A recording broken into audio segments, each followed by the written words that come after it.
आसमान से सफेद कागज के पैसे बर्फ की तरह गिरने लगे। घने अंधेरे जंगल में दो लालटेनें जल उठी और डगमगाती हुई मेरी ओर बढ़ने लगी। तभी एक बर्फ जैसी सफेद पालकी अंधेरे को चीरती हुई सामने आई। मुझे लगा शायद हु परिवार की मदद आ गई है और मैं जल्दी जल्दी पालकी की ओर बढ़ा। लेकिन मैं कुछ ही कदम चला था कि पालकी के दूसरी ओर अंधेरे से एक डरावनी आवाज आई। अरे तुम कहाँ हो? जल्दी से बाहर आ जाओ, इस पालकी में बैठो। दादी तुम्हें घर छोड़ने के लिए आई हैं। हवा के साथ उस पागल बुढ़िया की डरावनी आवाज गूंजी और वो मेरी तरफ बढ़ने लगी। मैं डर से कांपते हुए हाथ में कुछ कसकर पकड़े एक कब्र के पीछे छुप गई। शायद उसे जले हुए बालों की गंध आ गई थी, क्योंकि वो धीरे धीरे मेरी ओर ही आ रही थी। फिर उसकी काली जूतियाँ मेरी कब्र के ठीक पास आकर थम गई। अब देखती हूँ कि तू कहाँ भागेगी।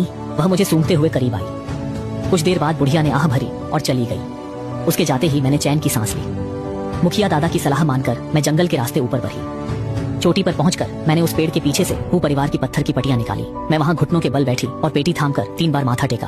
अगले ही पल चारों ओर तेज आंधी चलने लगी और सूखे पत्ते उड़ने लगे। तभी मेरे पीछे से अचानक एक वो बोली, इंतजार था, आ गई, चलो। तुरंत उठकर उन्हें प्रणाम किया और वह मुस्कुराई। वो बोली, मैं डोडुओ हूँ, तुम्हें लेने आई हूँ। अब हम एक परिवार हैं, तो फॉर्मेलिटी कैसी?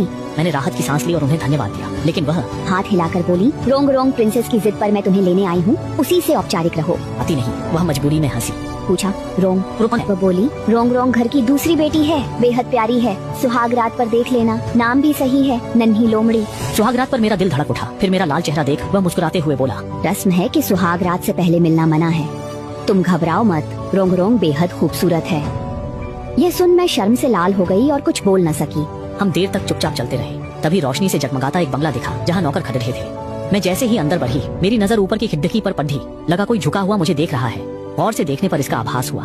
वह लाल कपड़े पहने और सिर पर मुकुट लगाए एक लड़की थी, जो खिड़की से चुपके चुपके मुझे देख रही थी। जैसे ही उसने देखा कि मैंने उसे देख लिया है, वह शर्माकर अपनी आस्तीन से चेहरा छिपाने लगी। क्या वह वही छोटी लोमड़ी थी? अपनी जिज्ञासा को दबाते हुए मैं डोडो के साथ आगे वाले कमरे की ओर